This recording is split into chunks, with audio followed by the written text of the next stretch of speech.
दोस्तों, नवरात्रों में पहन लेना अपने गले में इस पेड़ की जड़ को भाग्य आपका 7वें आसमान पर होगा।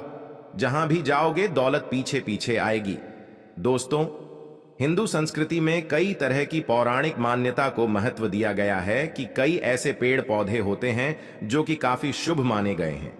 कई ऐसे पेड़ पौधे होते हैं जो कि हमारे जीवन में चल रही परेशानी को दूर कर देते हैं। खास बात यह है कि पेड़ पौधे की ना सिर्फ लोग पूजा करते हैं बल्कि औषधि के रूप में भी प्रयोग करते हैं। ये कई प्रकार की बीमारी को ठीक करते हैं और वेद पुराणों में भी कई प्रकार के पेड़ पौधों का उल्लेख है। जैसे कि तुलसी का पौधा है, पीपल का पौधा है, इसका बहुत ही ज्यादा आध्यात्मिक महत्व होता है। दोस्तों, अगर आपने देखा होगा हम सब पीपल की पूजा क्यों करते हैं, हमें पीपल की पूजा क्यों करनी चाहिए। वट सावित्री जो व्रत रखते हैं, जो माता बहनें वह पीपल की पूजा क्यों करती हैं? क्योंकि पेड़ पौधे में कुछ ऐसे अलौकिक चमत्कार शक्तियां होती हैं जिसके दम पर कुछ समय में यानी कि कम समय में आपको अच्छे परिणाम मिलते हैं। तो आज मैं आप लोगों को नवरात्रि के समय में ताबीज में भर करके पहन लेना इस पौधे की जड़ बंद किस्मत के ताले खुल जाएंगे, इस वीडियो में बताऊंगा। देखिए, यह जो नवरात्रि का समय होता है, मां नौ दुर्गा की कृपा प्राप्त करने का, इनसे आशीर्वाद प्राप्त करने का सबसे अच्छा समय माना गया है। जो व्यक्ति रिद्धि प्राप्त करना चाहते हैं, सिद्धि प्राप्त करना चाहते हैं, शुभ एवं लाभ को प्राप्त करना चाहते हैं, धन धान्य की कामना हो, धन धान्य से समृद्धि होना चाहते हैं, आरोग्य की प्राप्ति करना चाहते हैं, अगर आप चाहते हैं आपके जीवन से दुर्भाग्य दूर हो जाए, कीर्ति की प्राप्ति हो, शांति की प्राप्ति हो, आपको मान सम्मान की प्राप्ति हो, तो आप बिल्कुल सही वीडियो में आए हैं। आपको कहीं भी जाने की जरूरत नहीं है। आज मैं आप लोगों को नवरात्रि के समय में धारण किए जाने वाली 5 जड़ के बारे में बताऊंगा। 5 जड़ में से कोई भी एक जड़ अवश्य धारण करना। जितने भी मैंने लाभ इस वीडियो में बताए हैं वह सभी लाभ आपको मिलेंगे। पेड़ पौधों में बहुत ही ज्यादा चमत्कारिक शक्तियां होती हैं। आप माने या ना माने, हमने जीवन काल में कई बार औषधि का प्रयोग करके बहुत सारे साधक की बीमारी को भी ठीक करा है और बहुत सारे पेड़ पौधों का प्रयोग करके कई लोगों की समस्या को, जटिल से जटिल समस्या को हमने चुटकियों में समाप्त करवाया है। तो जो पेड़ पौधे होते हैं, कहीं ना कहीं धार्मिक दृष्टि से ले लीजिए, चाहे आध्यात्मिक दृष्टि से ले लीजिए, हमें फायदा पहुंचाने का काम ही करते हैं। सर्वप्रथम तो आपको नवरात्रि के 9 दिन इस पेड़ पौधे की जड़ को ले आना है। अगर नवरात्रि के छठे दिन इस वीडियो को देख रहे हैं तो नवरात्रि के छठे दिन भी इस पेड़ पौधे की जड़ ला करके आप जो है अपने घर में पूजन करके धारण कर सकते हैं। लेकिन अगर नवरात्रि के 9 दिन आप इनकी पूजा करके जड़ को धारण करते हैं तो फिर अति उत्तम है। आपको वह सभी चीजें प्राप्त होंगी जो चीज आप प्राप्त करना चाहते हैं। दोस्तों, महंगे रत्न पहनने की बजाय अगर आप जो है इन पेड़ पौधों की जड़ को धारण करते हैं तो उससे अच्छा आपको परिणाम मिलेगा, रिजल्ट मिलेगा। कहीं ना कहीं रत्नों में मिलावट होती है, कहीं ना कहीं रत्नों में त्रुटि होती है। लोग आपको बेवकूफ बना सकते हैं, लेकिन पेड़ पौधे से आपको कोई बेवकूफ नहीं बनाएगा इसकी जड़ से, क्योंकि स्वयं आप इसे जो है अपने हाथों से उखाड़ करके लाएंगे और इसे आप धारण करेंगे। तो मैं आप लोगों को नवरात्रि के समय में लाए जाने वाले पेड़ पौधों की जड़ के बारे में बता रहा हूं जिसे आप जो है ला करके धारण कर सकते हैं। दोस्तों, सर्वप्रथम तो इन पेड़ पौधों की जड़ को लाने के बाद आपको क्या करना होता है, इसे देवी प्रतिमा की तरह 9 दिन तक पूजा करनी होती है। जैसे माता नवदुर्गा की पूजा करते हैं, ठीक उसी प्रकार इन पेड़ पौधों की जड़ को लाकर के 9 दिन तक आपको पूजा करनी होती है। और 10वें दिन जो विजयदशमी होती है उस दिन चांदी के ताबीज में भर करके पहनना होता है। अगर आपका सामर्थ्य नहीं है कि चांदी का ताबीज जो है आप ले सके तो आप जो है बिना चांदी के ताबीज के भी पहन सकते हैं। जो तांबे के ताबीज आते हैं उसमें आप जो है धारण करके जो है डाल करके धारण कर सकते हैं। तो आइए इस वीडियो में जानते हैं कि कौन सी चीज को हमें नवरात्रि के समय में, कौन सी जड़ को ला करके धारण करना चाहिए, पहनना चाहिए। 5 जड़ के बारे में बता रहा हूं। जानकारी बताने से पहले वीडियो में आगे बढ़े उससे पहले माता दुर्गा जी के सच्चे भक्त इस वीडियो को एक लाइक अवश्य कर दें और कमेंट बॉक्स में अपनी राशि भी डाल दीजिएगा। अगर हमारे पास आपकी राशि के अनुसार कोई उपाय होगा तो वह आकर हम आपके कमेंट में रिप्लाई करके बता देंगे। दोस्तों, आइए जानते हैं। सर्वप्रथम तो आपको चमेली की जड़ लाना चाहिए। चमेली की जड़ के बेनिफिट बताना चाहूंगा, फायदे बताना चाहूंगा।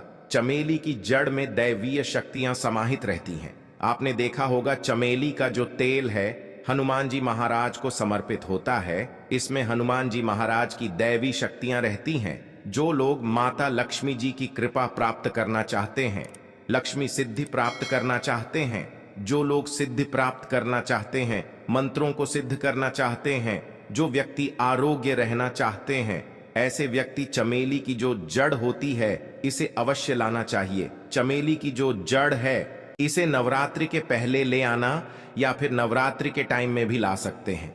और इसकी 9 दिन आपको पूजा करनी है। 9 दिन नहीं कर पाते हैं तो कम से कम 1 दिन पूजा कर सकते हैं। इसकी पूजा करने के बाद इसे चांदी के ताबीज में धारण करना होता है। तो इससे देवीय शक्ति की प्राप्ति होती है, अलौकिक शक्ति की प्राप्ति होती है। हनुमान जी महाराज की कृपा बरसती हैं, आप हमेशा निरोग रहते हैं। दूसरे क्रम में आता है लट जीरा नाम का पौधा। हमारी वीडियो में देख लीजिए, इस प्रकार का होता है लट जीरा पौधा। कई जगह इसे चिड़चिड़ा के नाम से जानते हैं। कई लोग इसे अपामार्ग बोलते हैं। अब इसे अपामार्ग क्यों बोलते हैं? क्योंकि इसके जो बीज होते हैं उल्टी तरफ होते हैं, ये सीधे नहीं रहते। आप में से अधिकतर जितने भी लोग हैं बीज देखे होंगे फल के, वह सीधे तरफ होते हैं, लेकिन यह उल्टे होते हैं, इसलिए इसे अपामार्ग कहते हैं। अर्थात यह दुनिया से उल्टा चलता है। अपामार्ग का संत महात्मा लोग सबसे ज्यादा प्रयोग करते हैं। दोस्तों, अपामार्ग जो होता है इसके बीज का खीर बना करके खाने से 3 दिनों तक बिल्कुल ही पेशाब पानी, यहां तक कि जो शौच क्रिया होती है वह बंद हो जाती है। तो साधना करने वाले जो संत महात्मा रहते हैं, हिमालय में अधिकतर हमने देखे हैं, ऐसे लोग अपामार्ग के बीज की खीर बना करके खाते हैं, लंबे समय फिर साधना करते हैं। इन्हें खाने के बाद भूख है, प्यास है या फिर एक प्रकार की शौच क्रिया नहीं सताती, तो इसे कब पहनना चाहिए, कैसे धारण करना चाहिए? तो नवरात्रि के समय में 10वीं तिथि में आपको इसे धारण करना होता है। इसके धारण करने के बाद यह शत्रु का नाश करता है। और एक खास बात, जो लोग जैसे वशीकरण प्राप्त करना चाहते हैं कि सभी लोग उन्हें देख करके सम्मोहित हो जाएं, उनके चेहरे से नजर ना हटाएं, उन्हीं की बात माने, तो ऐसे व्यक्ति जो चिड़चिड़ा है, अपामार्ग है, इसकी जड़ जरूर धारण करें। इसकी जड़ धारण करने के बाद अध्यात्म उन्नति होती है, बंद किस्मत के ताले खुलते हैं। दोस्तों, आप जहां भी जाइए लोग आपको देख करके आकर्षित होंगे, आपके बसीभूत हो जाएंगे। तो यह अवश्य धारण करें। इसे पहनने के बाद जो नवग्रह की पीड़ा होती है, नवग्रह में से किसी भी प्रकार के जो ग्रह हैं आपको गलत परिणाम दे रहे हैं, गलत फल दे रहे हैं, तो गलत फल देना बंद कर देते हैं, स्थिर हो जाते हैं। दोस्तों, तीसरे क्रम में आते हैं बरगद की जटा। अब पिछले वाली वीडियो में बरगद की जटा के बारे में भी एक वीडियो बनाया हूं। यह बंद किस्मत के ताले को खोलती है। बरगद की जो जटा है अध्यात्म दृष्टि से बहुत ही पवित्र है और हमारे हिंदू धर्म में बरगद को देव वृक्ष माना जाता है। देव वृक्ष क्यों कहा जाता है? क्योंकि वट सावित्री के दिन आपने जरूर देखा होगा, इनकी पूजा होती है। जो बरगद है यह देव वृक्ष कहे गए हैं। इनमें समस्त देवी देवताओं की शक्ति समाहित होती है, बसी हुई होती है। जो बरगद वृक्ष है इसमें पितृ का भी वास होता है। बरगद का वृक्ष भगवान शंकर का स्वरूप कहा गया है। तो अगर बंद किस्मत के ताले खोलना चाहते हैं, अपनी अध्यात्म उन्नति करना चाहते हो, तो नवरात्रि में 9 दिन पूजा करने के बाद बरगद की जटे अवश्य धारण करना। बरगद की जटा धारण करने के बाद आपको 20 से 25 चमत्कारिक फायदे मिलते हैं, जो कि मैं वीडियो में आप लोगों को पिछले वाले वीडियो में बता चुका हूं। वह वीडियो जाकर के आप देख सकते हैं। दोस्तों, चौथे नंबर पर आते हैं सफेद मदार की जड़। अब सफेद मदार की जड़ क्यों धारण करनी चाहिए? जो मदार है सफेद कलर की, ये भगवान गणेश जी के स्वरूप कहे गए हैं और मैं हर दिन वीडियो में बोलता हूं और आज भी बता रहा हूं। जो 115 वर्ष पुरानी सफेद मदार की जड़ होती है, ये भगवान गणेश की सूंड की आकृति ले लेती है। आपने कई मंदिरों में देखा होगा मदार के गणेश जी बनाए जाते हैं। मदार के जो गणेश जी हैं इन्हें बहुत ही ज्यादा फल का कहा गया है। यह तत्काल अपना फल प्रदान करते हैं। भगवान गणेश जी को रिद्धि सिद्धि शुभ लाभ के स्वामी कहे गए हैं। तो अगर आप रिद्धि सिद्धि शुभ लाभ, धन, वैभव प्राप्त करना चाहते हैं तो मदार की जड़ नवरात्रि में ले आना। इसकी 2 से 5 दिन 9 दिन तक पूजा कर देना। इसके बाद 10वीं तिथि को धारण कर सकते हैं, पहन सकते हैं। इसमें आपको बहुत ही ज्यादा लाभ मिलेगा। जो मदार है ये भगवान गणेश जी के स्वरूप कह गए हैं और मदार धारण करके बाद नवग्रह की जो पीड़ा होती है समाप्त हो जाती है। खासकर जो बुध ग्रह आपको गलत परिणाम दे रहे हैं तो गलत परिणाम देना बंद कर देते हैं। दोस्तों, अंतिम में आते हैं अपराजिता। अपराजिता क्यों धारण करना चाहिए? जो अपराजिता है इसके पुष्प माता लक्ष्मी को अत्यंत प्रिय हैं। अपराजिता के पुष्प माता लक्ष्मी को बहुत ही ज्यादा प्रिय है और अधिकतर लक्ष्मी पूजा में अगर आप माता लक्ष्मी को प्रसन्न करना चाहते हैं, चाहकर भी माता लक्ष्मी आपके द्वारा पर नहीं आ रही हैं, परेशान हो चुके हैं, जिसके कारण आपकी जो दैनिक स्थिति है खराब हो चुकी है, तो अपराजिता नाम का जो पौधा है इनकी जड़ धारण करें। इसे चांदी के ताबीज में धारण करने के बाद फिर लक्ष्मी की कृपा प्राप्त होनी शुरू हो जाती है। बंद किस्मत के ताले खुल जाते हैं। नौकरी चाहिए, नौकरी की प्राप्ति हो जाएगी, यानी कि बंद किस्मत के ताले को खोलने का काम करता है। आपकी अध्यात्म उन्नति करते हैं। मानो या ना मानो, धर्म अपनी जगह है, जड़ी बूटी की शक्तियां अपनी जगह, आप माने या ना माने वह अपनी जगह है जो लोग मानते हैं। देखिए, टोने टोटके की दुनिया में विश्वास होना जरूरी है। जो लोग मानते हैं उनके लिए भगवान है, जो लोग नहीं मानते तो पत्थर समझते हैं, यानी कि भगवान आपके सामने भी खड़े हो तो भी पत्थर तुल्य है। अगर आप भगवान को मानते हैं तो पत्थर भी आपके लिए भगवान जैसा पूजनीय हो जाता है। लोग तो भगवान श्री कृष्ण और भगवान राम को भी आज झुठला हैं, सब एक देव मनुष्य बोलते हैं। तो आस्था के ऊपर यह सब जितने भी मैं आप लोगों को तांत्रिक वस्तु बताया हूं, पेड़ पौधों की जानकारी बताया हूं, यह आस्था के ऊपर निर्भर करता है। आस्था है तभी यह आपको अच्छे परिणाम देंगे। आस्था नहीं है तो यह आपको कुछ भी परिणाम नहीं देंगे। तो अपना भाग्य परिवर्तन करने के लिए, अपनी किस्मत में परिवर्तन होते हुए देखने के लिए, अपनी अध्यात्म उन्नति करने के लिए यह जड़ अवश्य धारण करें। सदा आपको सुरक्षा यह प्रदान करेगी। यह जड़ मित्र की भांति मदद करती है, आपका हमेशा साथ देती है। तो ये थी छोटी सी जानकारी। दोस्तों, अगर आप माता रानी को अपने घर पर बुलाना चाहते हैं, कमेंट बॉक्स में लिखें, माता रानी आपका स्वागत है।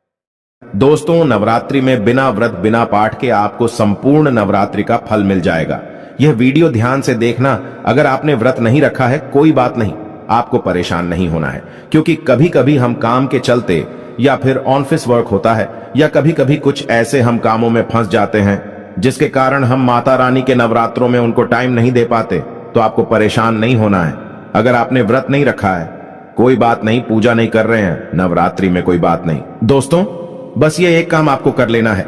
नवरात्रि में जितने भी लोग पूजा पाठ करते हैं उससे भी आपको अधिक बढ़कर के फल प्राप्त होगा।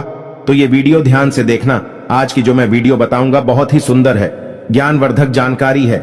इस प्रकार की जानकारी आप लाखों रुपए खर्च करेंगे फिर भी कोई नहीं बताने वाला। हमारे चैनल का मकसद है जनहित एवं जन कल्याण करना, इसलिए आप लोगों को इस प्रकार की अच्छी अच्छी जानकारी सिखाते हैं। तो आइए इस वीडियो में जानते हैं नवरात्रि में ऐसा कौन सा कार्य करने से बिना व्रत बिना पूजा या फिर बिना कन्या भोजन के सारे फल की प्राप्ति हो जाती है। मैं प्रमाणित जानकारी बताऊंगा। जो जानकारी बताऊंगा शास्त्रों के अनुसार लिखी हुई जानकारी बताऊंगा। और अगर आप भी माता रानी के सच्चे भक्त हैं, माता रानी को मानते हैं, माता रानी के प्रति आपकी आस्था है, माता रानी के प्रति आपका विश्वास है, तो आप कमेंट बॉक्स में जय माता दी जरूर लिखना। इस वीडियो को लाइक कर चैनल को सब्सक्राइब जरूर करना। और हाँ, कमेंट बॉक्स में अपनी राशि भी डाल दीजिएगा। यदि आपकी राशि के अनुसार हमारे पास कोई उपाय होगा तो वह आकर हम आपके कमेंट में रिप्लाई करके बता देंगे। चलिए, समय न रहते हुए मैं आप लोगों को जानकारी बताना चाहूंगा। देखिए, अगर आपने दुर्गा सप्तशती का सिद्ध कुंजिका स्तोत्र के बारे में थोड़ा बहुत अगर आपको जानकारी है तो उसमें लिखा होगा, आपने देखा होगा, न कवचम नार्गला स्तोत्रम कीलकम न रहस्यकम न सूक्तम नापि ध्यानम च न न्यासो न च वार्चनम। कुंजिका पाठ मात्रेण दुर्गा पाठ फलम लभेत अति गुह्यतरम देवी देवानाम अपि दुर्लभम। अर्थात भगवान शंकर माता पार्वती को बताते हैं कि ना कवच की जरूरत है, ना किसी भी प्रकार का कोई बढ़ा अनुष्ठान करने की जरूरत है, ना पूजा पाठ करने की जरूरत है। केवल सच्चे मन से अगर नवरात्रि के समय में कोई भी व्यक्ति पूरे मन के साथ, पूरे विश्वास के साथ, सच्ची लगन आस्था के साथ अगर दुर्गा सप्तशती में वर्णित सिद्ध कुंजिका स्रोत का पाठ कर लेता है तो संपूर्ण दुर्गा पाठ का फल उन्हें प्राप्त हो जाता है। जो भी आप व्रत रखते हैं माता रानी के लिए, आप चाहते हैं कि माता रानी का आपके ऊपर आशीर्वाद प्राप्त हो, माता रानी की कृपा मिले। आपकी कोई अधूरी मनोकामना है, वो चाहते हैं आपकी अधूरी मनोकामना पूर्ण हो जाए। सरकारी नौकरी हेतु पितृदोष, राहु दोष, मंगल दोष, कर्ज दोष, शनि दोष, कर्ज का दोष, गरीबों का दोष मात्र पल भर में दूर होगा। तो अगर आपने नवरात्रि का व्रत रखा है तो वो सारे फल अगर आप चाहते हैं और उसका 1000 गुना फल प्राप्त हो जाए तो नवरात्रि के समय में दुर्गा सप्तशती का पाठ जरूर करना। और जो लोग नवरात्रि का व्रत नहीं रखे हैं, किसी कारणवश उन्हें टाइम नहीं मिल पाया है, ऐसे व्यक्ति दुर्गा सप्तशती में वर्णित सिद्ध कुंजिका स्रोत का पाठ जरूर करना।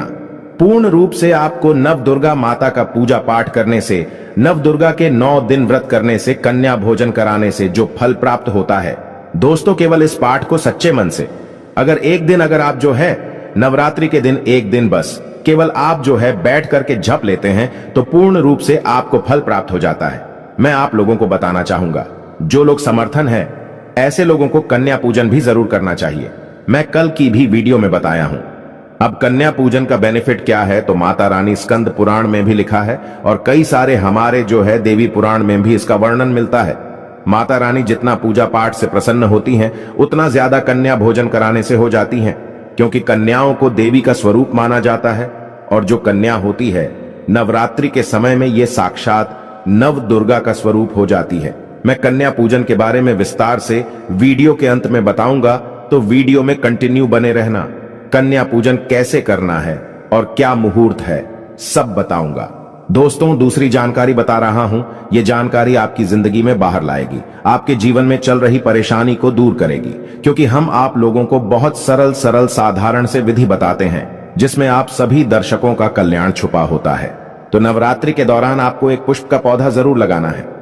मैं इसका फायदा भी बताऊंगा, कौन कौन से पुष्प लगाने चाहिए, हमारे धर्म शास्त्रों के अनुसार कहा गया है। दोस्तों अगर कोई व्यक्ति मंदिर के किनारे में मदार का पौधा लगा दे, ध्यान से सुनिए, जो सफेद कलर का मदार का पौधा होता है किसी भी मंदिर के किनारे में लगा देते हैं। ये पुष्प वहां पर उपस्थित जो देवी देवता है, मंदिर में जो रहने वाले जो देवी देवता हैं, जैसे शिव मंदिर है, शिव मंदिर में मदार का पौधा लगाते हैं तो इसका एक पुष्प अगर कोई भी व्यक्ति रख करके चढ़ा दें शिव मंदिर में जाकर के, तो आपको एक स्वर्ण दान के बराबर पुण्य की प्राप्ति होती है। तो मदार का पौधा लगाने से इसमें जो फूल खिलेंगे वो जाकर के देवी देवताओं को चढ़ाए जाएंगे, तो उसका आपको जो है पुण्य की प्राप्ति होगी। जो व्यक्ति चढ़ा रहा है उसको आधा फल मिलेगा और आधा फल आपको प्राप्त होना शुरू हो जाएगा। तो मदार का पौधा अगर कोई भी व्यक्ति नवरात्रि के समय में किसी भी शिव मंदिर है, माता रानी का मंदिर है, उनके समीप में जाकर के लगाता है तो अक्षत पुण्य की प्राप्ति होती है। ना इसमें आपको व्रत करना है, ना पूजा पाठ करने की जरूरत है, बस आप जो है कोई भी फूलों का पौधा लगा सकते हैं। इस श्रेणी में आते हैं जैसे मदार का पौधा, सदाबहार का पौधा। सदाबहार हमेशा हरियाली रहता है और ये हमेशा फूलते हैं। ऐसे फूल का आपको चयन करना है जो हमेशा फूलते रहें, जिसमें फल फूल आते रहें। तीसरे नंबर पर आता है कनेर का पौधा। जो कनेर का पौधा है ये देवी मां का श्रृंगार कहा गया है। कनेर के पौधे से अगर कोई भी व्यक्ति कनेर का पौधा सफेद कलर का अगर कनेर है तो फिर इसे अति उत्तम माना जाता है। कनेर के पौधे को पार्वती का स्वरूप कहा गया है। धर्मशास्त्रों में तो कनेर का पौधा चढ़ाने से माता रानी बहुत प्रसन्न होती हैं और गोदान के बराबर हमें फल की प्राप्ति होती है। आप चाहते हो तो गुड़हल का पौधा लगा सकते हैं। दोस्तों मंदिर के किनारे में, देवी मंदिर के किनारे में अगर कोई भी व्यक्ति गुड़हल का फूल का पौधा लगता है तो हमारे धर्म शास्त्रों में ऐसा कहा गया है, गुड़हल के वृक्ष पर साक्षात मां जगदम्बा का वास होता है। जी हां, ये मैं कोई हवा में हवाई बात नहीं कर रहा हूं, प्रमाणित बात कर रहा हूं। धर्मशास्त्रों में भी लिखा है, आप माता रानी को 56 भोग लगाएं या ना लगाएं, कोई श्रृंगार का सामान चढ़ाएं या ना चढ़ाएं, इससे कोई फर्क नहीं पड़ता। लेकिन अगर कोई भी व्यक्ति नवरात्रि के समय में गुड़हल का पुष्प माता रानी को सच्चे मन से अगर माला पिरो करके 21 की संख्या में, 11 की संख्या में चढ़ा दी जाए तो उस व्यक्ति की वह मनोकामना पूर्ण होने से साक्षात ब्रह्मा भी नहीं रोक पाते हैं। गुड़हल का फूल माता रानी को चढ़ाने से नवरात्रि में आपने पूजा पाठ व्रत रखे हैं, पूजा पाठ कर रहे हैं, कोई बात नहीं। अगर आप व्रत नहीं कर पा रहे हैं, पूजा पाठ में टाइम नहीं दे पा रहे हैं, तो गुड़हल का फूल माता रानी को नवरात्रि के किसी भी दिन एक दिन 21 माला पिरो करके, माला बना करके माता को चढ़ा देना, संपूर्ण व्रत का फल मिल जाएगा। आपने नवरात्रि का व्रत रखा हो या ना रखा हो, इससे कोई फर्क नहीं पड़ता।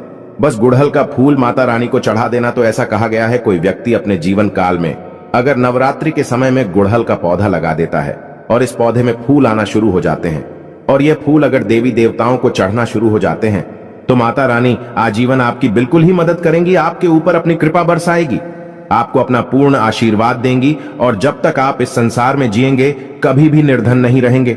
देखिए, हमने आपको वीडियो के बीच में बताया था कि कन्या पूजन 2023 में कब है और क्या है शुभ मुहूर्त, आइए जानते हैं। लेकिन याद रहे, कन्याओं को ऐसा खाना कभी मत खिलाना, नहीं तो उल्टा आप बर्बाद हो जाओगे।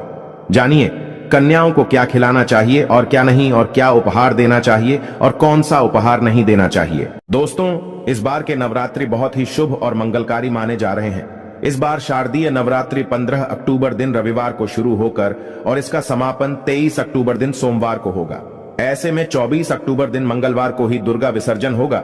जो लोग माता रानी की स्थापना करते हैं, मूर्ति स्थापना करते हैं, वह लोग 24 अक्टूबर दिन मंगलवार को विसर्जन करेंगे। दोस्तों, नवरात्रि की अष्टमी और नवमी तिथि पर कन्या पूजन का विधान है। इस बार महाअष्टमी तिथि 22 अक्टूबर 2023 यानी कि इस दिन रविवार है और नवमी तिथि 23 अक्टूबर 2023 दिन सोमवार को है। ऐसे में आप अष्टमी और नवमी को इन दोनों तिथियां में कन्या पूजन अवश्य ही करें। कन्याओं को भोजन अवश्य खिलाएं। शास्त्रों में 9 दिनों के नवरात्रि को बहुत ही शुभ और मंगलकारी माना जाता है और वहीं 8 दिनों के नवरात्रि को अच्छा नहीं माना जाता। ऐसे में 10 दिनों के नवरात्रि बहुत ही शुभ माने गए हैं। शास्त्रों के अनुसार नवरात्रि के दिनों में माता रानी का पूजन करने से, कन्या पूजन करने से मां अभय वरदान प्रदान करती हैं। कुंडली में जो कष्ट होते हैं उन्हें ठीक कर देती है। श्रीधर की तरह ही सच्चे हृदय वाले व्यक्ति के सभी कष्टों का निवारण मां शीघ्र ही करती है। मां की उपासना से विनम्रता का विकास होता है। सभी कष्ट, दरिद्रता, दुख, कष्ट नष्ट हो जाते हैं। नवरात्रि में माता रानी का व्रत और पूजन किया जाता है, लेकिन नवरात्रि के दौरान सबसे ज्यादा महत्व होता है कन्या पूजन का। दोस्तों, कन्या रानी जो होती हैं, फूल की पंखुड़ियों की तरह नाजुक होती हैं। कन्या पूजन सर्वोप्रिय है, श्रेष्ठ है। कन्या के रूप में स्वयं जगदम्बा देवी, माता वैष्णो, 9 देवियां अर्थात समस्त ब्रह्मांड इनके शरीर के कण कण में वास करते हैं। बहुत कम लोग जानते हैं 33 कोटि देवी देवताओं का वास होता है। कन्याओं के मस्तक पर कन्या चाहें छोटी हो चाहें बड़ी हो, वह सदैव पूजनीय है, मां के समान मानी जाती है। दोस्तों, माना जाता है व्रत और उपासना से माता रानी इतना प्रसन्न नहीं होती है जितना कि कन्या पूजन से होती है। नवरात्रि में छोटी छोटी कन्याओं को माता रानी का स्वरूप माना जाता है। कन्याओं को भोग लगाया जाता है, उन्हें प्रसन्न किया जाता है और बदले में आशीर्वाद मांगा जाता है। कन्याओं को प्रसन्न करने के लिए गिफ्ट आदि उपहार वगैरह दिए जाते हैं। माना जाता है अगर कन्याओं को कोई भेंट दी जाए और वो उसे खुशी खुशी स्वीकार कर ले तो इसका मतलब है माता रानी अर्थात माता वैष्णो ने वो भेंट स्वीकार कर ली। जिन पर कन्याएं प्रसन्न होती हैं तो समझो उन्हें माता रानी का आशीर्वाद मिल गया और माता रानी की कृपा से उन्हें मुंह मांगा वरदान प्राप्त होता है। कन्या पूजन कोई मामूली पूजन नहीं होता। समस्त ब्रह्मांड में जो पूजा होती है उनसे बढ़कर कन्या पूजन को माना जाता है। 10 बार गंगा स्नान करने से और 100 बार यज्ञ करने से तथा 1000 बार यात्रा करने से जो पुण्य मिलता है वह मात्र एक बार कन्या पूजन करने से करोड़ों गुना भक्त को मिल जाता है, प्राप्त हो जाता है। दोस्तों, इसीलिए कहा जाता है कि कन्याओं को सताना नहीं चाहिए, इससे समस्त ब्रह्मांड हिल जाता है। कन्याओं की जितनी सेवा की जाए कम ही होती है। कन्याएं कोई मामूली नहीं होती। कन्या के रूप में स्वयं उनके मस्तक पर विराजमान होकर स्वयं देवी चलकर आपके घर तक आती हैं। नवरात्रि में 2 साल से लेकर 10 साल तक की कन्या का पूजन होना चाहिए। अष्टमी अथवा नवमी को कन्याओं के पैर धोकर भोजन कराना, उपहार आदि देना श्रेष्ठ माना जाता है, दुर्लभ माना जाता है। ऐसा मौका कभी हाथों से नहीं जाने देना चाहिए। इस दिन जितना ज्यादा हो सके कन्याओं को हाथ पकड़कर, पैर पकड़कर अपने घर तक लेकर आएं। दोस्तों, वीडियो में आगे बढ़ने से पहले आप अपनी राशि भी कमेंट बॉक्स में जरूर डाल दीजिएगा। यदि हमारे पास कोई उपाय होगा तो वह आकर हम आपके कमेंट के रिप्लाई में बता देंगे। कोई भी राशि के अनुसार अगर उपाय करता है तो माता वैष्णो बड़ी प्रसन्न होती है और ऐश्वर्य धन प्रदान करती है, मालामाल बना देती है। इसीलिए राशि कमेंट में जरूर छोड़ें और हाँ, माता को एक लाइक जरूर करें। लाइक करने में कंजूसी ना करें। दोस्तों, कैसे करें? कन्याओं का स्वागत। कन्या जब आपके घर आए तब सभी के पैरों को दूध और पानी से उनके पैरों को धुलाना चाहिए। खासकर मर्दों को कन्याओं के पर आवश्यक धोने चाहिए, इससे मैया वैष्णो प्रसन्न होती हैं। दोस्तों, फिर उसके बाद कन्याओं को किसी साफ जगह पर जमीन पर कपड़ा बिछाकर बैठाना चाहिए। उनके माथे पर अक्षत, फूल और कुमकुम लगाना चाहिए। फिर उसके बाद भोजन ग्रहण करवाना चाहिए। लेकिन हमेशा याद रहे, कन्याओं की थाली में 3 पूरियां कभी ना रखें। इसे शुभ नहीं, घोर अशुभ माना जाता है। 3 पूरियां तथा 3 रोटियां मरने वाले व्यक्ति के लिए निकाली जाती हैं और जेल में कैदियों के लिए दी जाती हैं। ऐसे में कन्याओं को उनकी थाली में 3 पूरी कभी ना दें, लेकिन 1-2 करके पूरियां दे सकते हैं। इससे 3 संख्या बढ़ जाती है और दोष भी नहीं लगता। दोस्तों, कन्याओं को खाना खिलाने के बाद अंतिम में कन्याओं के सर पर लाल चुनरी उड़ाना चाहिए और भोजन में आपको खीर, पूरी, हलवा, चना तथा आलू की सब्जी, छोले वगैरह की सब्जी खिलानी चाहिए। पनीर आदि भी खिलाया जा सकता है। वैसे माता रानी का प्रिय भोजन खीर, हलवा, पूरी और छोले आदि ही हैं। लेकिन भूल से भी लहसुन और प्याज का इस्तेमाल कभी ना करें, अन्यथा अनर्थ हो जाएगा। अक्सर कई लोग कन्याओं को कुरकुरे का पैकेट, चिप्स वगैरह का पैकेट खिलाते हैं, जो कि घोर अनर्थ माना जाता है, क्योंकि इसमें लहसुन, प्याज का इस्तेमाल होता है, जिसके कारण आपका व्रत खंडित हो सकता है। मां दुर्गा क्रोधित हो सकती हैं।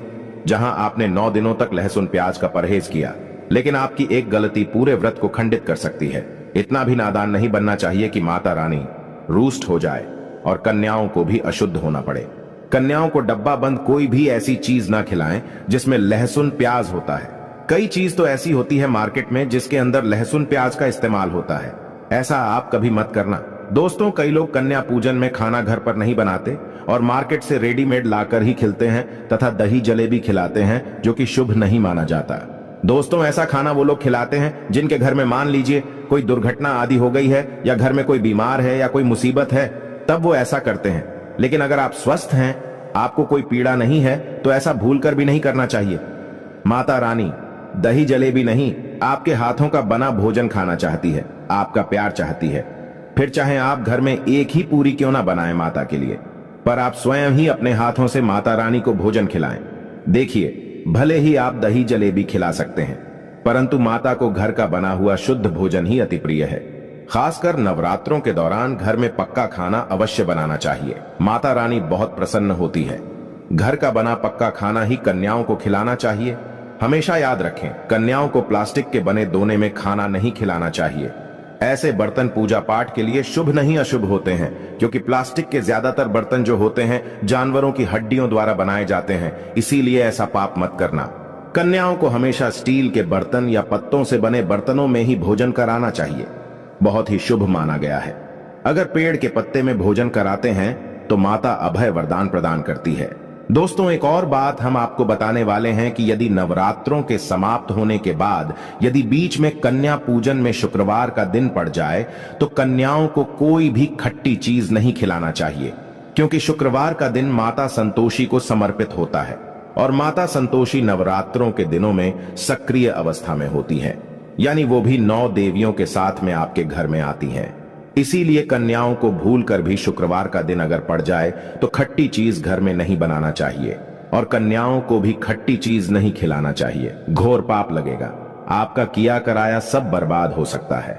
खट्टी चीजों से माता संतोषी रूष्ट हो सकती हैं, चिढ़ सकती हैं, आपको श्राप दे सकती हैं, इसीलिए नादान ना बने।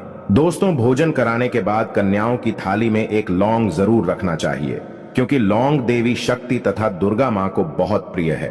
लौंग माता शक्ति का प्रतीक होती है। लौंग में नव दुर्गा का वास होता है। इन 9 दिनों में माता रानी को लौंग का भोग ही लगाया जाता है, तो खाना खाने के बाद कन्याओं को लौंग अवश्य अर्पित करें। माता रानी को अमृत से बढ़कर लौंग प्रिय है, इसीलिए कन्याओं को थाली में चुपचाप एक लौंग जरूर रख दें, आपका भाग्य चमक जाएगा। माता लक्ष्मी आपके जीवन में धन की कोई भी कमी नहीं होने देंगे।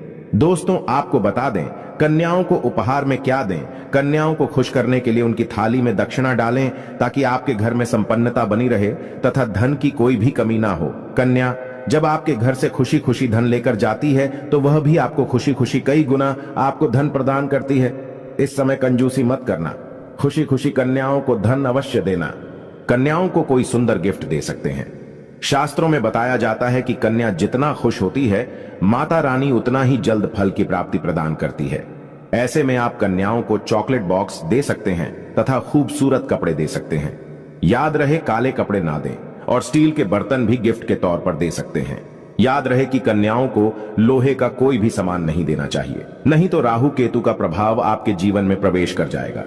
राहु काल तथा राहु दोष आपको लग जाएगा, आप बर्बाद भी हो सकते हैं। दोस्तों, जब कन्या अपने घर के लिए प्रस्थान करें तो उनके चरण जरूर छू लें और अपने मन में अपनी प्रार्थना को पूरा करें। सच्चे दिल से मांगी हुई मुराद माता रानी अवश्य ही पूरी करती है। सच्चे दिल का मतलब होता है मन में कोई भी लालच ना हो, और अगर वो लालच माता को पाने के लिए बन जाए तो उसे बोलते हैं सच्ची श्रद्धा और सच्ची भक्ति। ऐसी भक्ति के आगे स्वयं 33 कोटि देवी देवता आपको नमस्कार करते हैं। दोस्तों, नवरात्रों के दिनों में अगर मिल जाए आपको ये संकेत तो समझो, माँ दुर्गा आपके घर में आ चुकी हैं। ये संकेत बताते हैं माँ दुर्गा का आशीर्वाद आपको प्राप्त होने वाला है। तो आइए शुरू करते हैं। दोस्तों, पहला संकेत, जब आप कलश स्थापना करते हैं तो जौ से निकली हरियाली बहुत ही शुभ मानी गई है। कहा जाता है कि जौ से निकली हरियाली हमारे भविष्य में होने वाले अच्छे और बुरे होने का संकेत देती है। ये सभी बातें हमारे आने वाले साल का भविष्य बताती हैं। यदि आपने जौ बोए हैं और वो किसी कारणवश नहीं हो पाए हैं तो ये संकेत बड़ा ही मनहूस माना गया है। कहा जाता है कि नवरात्रों में जौ अगर सूख जाते हैं या बढ़ते नहीं हैं तो आपको समझ लेना चाहिए कि ये साल आपका खराब होने वाला है तथा घर में कोई बीमारी आने वाली है, या दिन दुगनी रात चौगुनी आपकी कम होने वाली है या घटने वाली है। दोस्तों, ये धन हानि का संकेत माना गया है, क्योंकि आपने कोई ना कोई गलती ऐसी कर दी होगी जिसके कारण माता रानी नाराज हो गई हैं। इसीलिए माता से आप क्षमा अवश्य मांग ले। माँ अपने भक्तों को अवश्य माफ करती है।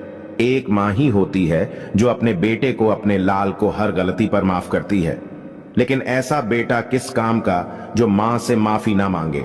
इसीलिए माता रानी से अपनी गलती की माफी अवश्य मांग लें। मैया वैष्णो अपने भक्तों को कभी निराश ही नहीं करती, बल्कि उन्हें धन धान्य से और खुशियों से परिपूर्ण बना देती है। और दोस्तों, यदि जौ हरे भरे हो जाते हैं तो ये शुभ संकेत होता है। इससे आने वाले समय में आपको बहुत ज्यादा ही धन लाभ होगा। माना जाता है कि 1 रुपए का सिक्का या चांदी का कोई भी सिक्का जौ के बीचों बीच में अगर मिट्टी में दबा दिया जाए तो घर में सुख समृद्धि आती है। माता लक्ष्मी दौड़ी दौड़ी चली आती है। जौ के अंदर हमेशा 1 रुपए का सिक्का अवश्य डालना चाहिए। जौ को खाली नहीं रखना चाहिए, उसमें धन वगैरह अवश्य डालना चाहिए। इससे माता का आशीर्वाद सदैव परिवार पर बना रहता है और जीवन में कोई भी संकट नहीं आता। खाली जौ मतलब धन भी खाली, खुशियां भी खाली ही मिलेंगी। दोस्तों, नंबर 2, यदि आपकी नींद नवरात्रों के दौरान सुबह 4 बजे के आसपास खुलती है तो इसे बड़ा ही शुभ संकेत माना जाता है, क्योंकि ये समय ब्रह्म मुहूर्त कहलाता है। इस समय देवी शक्ति अपने सच्चे भक्तों को ही जागती है। इस समय उठाना मतलब माता की कृपा प्राप्त करने के बराबर माना गया है। ये संकेत बताते हैं कि माता की सच्ची भक्ति का प्रभाव आपके ऊपर हो चुका है और माता रानी आपको जल्दी ही कोई खुशखबरी देने वाली है। माँ आपकी सच्ची भक्ति से बहुत खुश हैं। दोस्तों, नंबर 3, यदि नवरात्रि में आपका मन प्रसन्न होने लगे, पूजा पाठ में आपका मन लगने लगे, पूजा करते समय मन का शांत होना यह दर्शाता है कि आपको बहुत जल्द माँ की कृपा प्राप्त होने वाली है। माता रानी आपकी भक्ति से बहुत खुश हैं। आपकी भक्ति माता रानी को आनंद दे रही है। ऐसे व्यक्ति को समझ जाना चाहिए कि उसके जीवन में अब अच्छा समय आने वाला है। दोस्तों, नंबर 4, नवरात्रों के दौरान अगर माँ के गले से फूल गिर जाए तथा जौ के हरे भरे पत्ते अगर बिन हवा के हिल जाएं तो इसे अति उत्तम माना गया है। यह संकेत बताता है कि माता रानी का आगमन आपके घर में अस्थायी रूप से हो चुका है। आपको माता लक्ष्मी की कृपा प्राप्त होने वाली है। ये संकेत कुछ खास लोगों को ही दिखाई देते हैं। माना जाता है कि पूजा करते समय अगर धुआं अधिक बढ़ जाए तो इससे यह पता चलता है कि आपके घर से गरीबी हमेशा हमेशा के लिए जाने वाली है। भूत प्रेत आत्माएं अब आपके घर से हमेशा के लिए जाने वाले हैं। पूजा करते समय धुएं का अधिक होना बहुत ही शुभ और मंगलकारी माना गया है। ये संकेत भविष्य में अच्छे परिणाम को दर्शाते हैं। दोस्तों, नंबर 5, द्वार पर गाय का आना। वेदों में बताया जाता है कि नवरात्रि के दौरान गाय माता का घर में आना बड़ा ही शुभ संकेत माना गया है। नवरात्रि में द्वार पर गाय का आना अत्यंत शुभ है। यदि आपके भी द्वार पर गाय आती है तो गाय के माथे पर कुमकुम लगाना ना भूले तथा गाय को रोटी जरूर खिलाएं। इससे मां दुर्गा अत्यंत प्रसन्न होंगी और आपकी झोली खुशियों से भर देंगी। द्वार पर गाय का बार बार आना भी जीवन में आने वाले अच्छे संकेतों की ओर इशारा करता है। दोस्तों, नंबर 6, सपने में शेर का दिखाई देना। अगर आपके सपनों में मां दुर्गा दिखाई देती है, अर्थात कोई भी देवी अगर आपके सपनों में दिखाई देती है, तो बड़ा ही शुभ माना गया है। नवरात्रों के पावन अवसर पर माता के दर्शन किसी खास भक्तों को ही होते हैं। ये सपने कभी किसी को शेयर मत करना। यदि माता की सवारी तथा शेर रात्रि में सपने में बार बार दिखाई देता है, तो मां दुर्गा आपसे प्रसन्न है। ये संकेत बताते हैं कि जल्द ही आपकी कोई मनोकामना अवश्य पूर्ण होगी और आपके शत्रुओं का नाश हो जाएगा। शत्रु आपके नाम से ही थर थर कांपने लगेगा।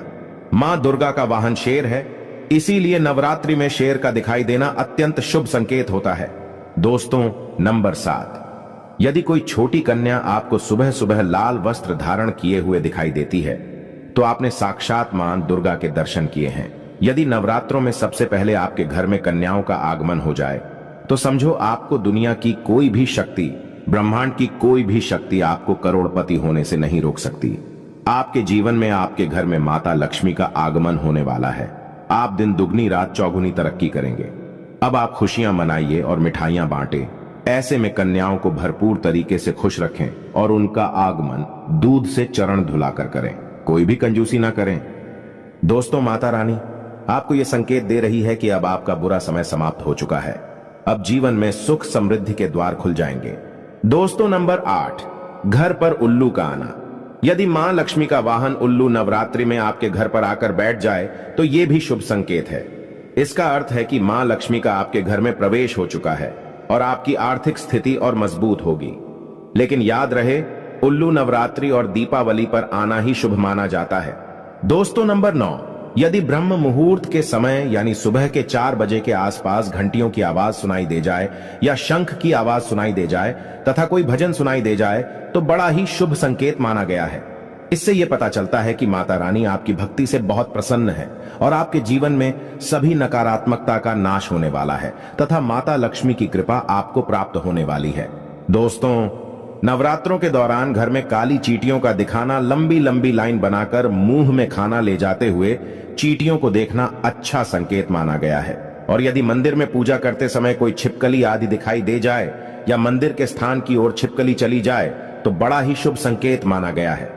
इससे यह पता चलता है कि आपको माता लक्ष्मी की कृपा प्राप्त होने वाली है, मां का आशीर्वाद आपको मिलने वाला है। नवरात्रों के दौरान मंदिर में छिपकली का दिखना बहुत ही शुभ संकेत माना गया है। आपकी भक्ति का फल आपको शीघ्र ही मिलने वाला है, क्योंकि छिपकली को माता लक्ष्मी का प्रतीक माना गया है। किसी शुभ अवसर पर छिपकली का दिखना मंगलकारी माना गया है और नवरात्रि में छिपकली का मंदिर में दिखना साक्षात देवी लक्ष्मी का स्वरूप माना गया है। दोस्तों, अगर आप वाकई में मां वैष्णो की कृपा पाना चाहते हैं, तो कमेंट बॉक्स में लिखें, जय माता दी माता रानी। आपकी झोली खुशियों से भर दें। मां वैष्णो के लिए एक लाइक तो बनता है।